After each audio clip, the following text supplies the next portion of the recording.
armsad kinnisvarahuvilised, vahelduseks ilusatele ja säravatele majadele mõtlesin ma tuua teieni täna midagi väga erakordset. Nimelt ehe nõukaaegne korter Mustamäel. Osad tänapäeva lapsed ilmselt ei pruugigi enam sellises seisus kortereid näha, sest nad sünnivad ilusatesse kodudesse ja seal nad kasvavad. Aga siin on midagi minu arust nagu nii ehedat, et ma tahaks seda teiega jagada. Kuni me oleme juba esikus. Vene ajal oli siis meie kuritegelik maailm hoopis teise kaliibriga. Nimelt oli vaja kasvatada siis topeltuksi, nagu siin ka näha on.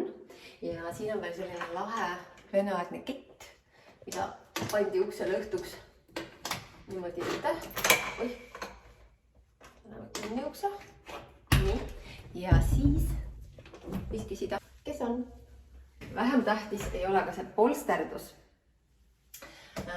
Isegi minu kodust ma mäletan ka sellist kena polsterdust. See oli ilmselt vist sooja ja helipidavuse vastu. No siuke topelt hea kraam.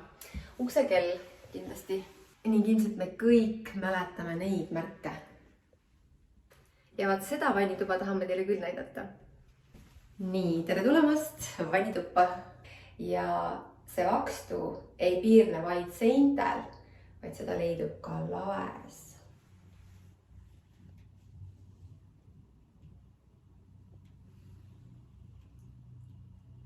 Ja kellel hakkab pea ringi käima, siis see on täiesti arusaadav. Aga no pean ütlema, et vaatamata kõigele see vannituba tundub väga hubane. Ja loomulikult on siin ka veneaegne selline korralik malmist vann, igavene. Ja ma arvan, et meie mälus hoopis kindlasti on kuskil see pilt olemas, kus vannitoas rippusid riided niimoodi. Trüssikud, maikad, särgid, kitlid. No, kuna korter on ikkagi 30 ruutu, siis on paigaldatud siia esikule uks ja samasugune ilus uks on paigaldatud ka kohe siia kööki.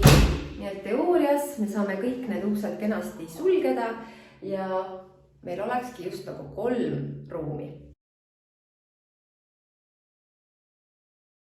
Korteris on tegelikult väga maitsekas keraamiline plaat pandud siia taha seina. Et see küll kasutame kops.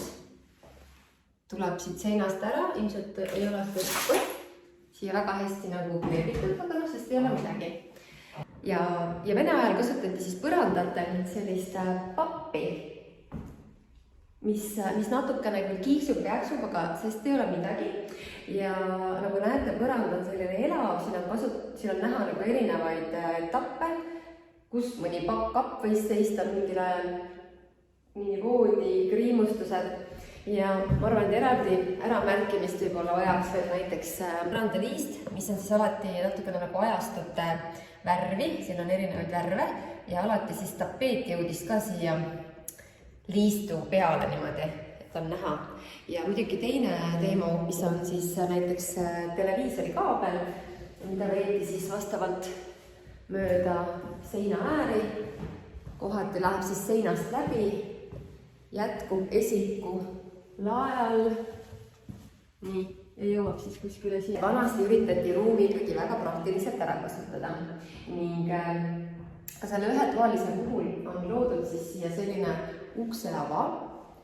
See sein siit on ehitatud kinni, nagu te näete, siis tapeedist on näha, et siit tegelikult jookseb selline seina osa, aga see ehitati kinni selleks, et kui me siit läbi poeme, siis siia koridori ehitati üles selline väga mahukas kapp.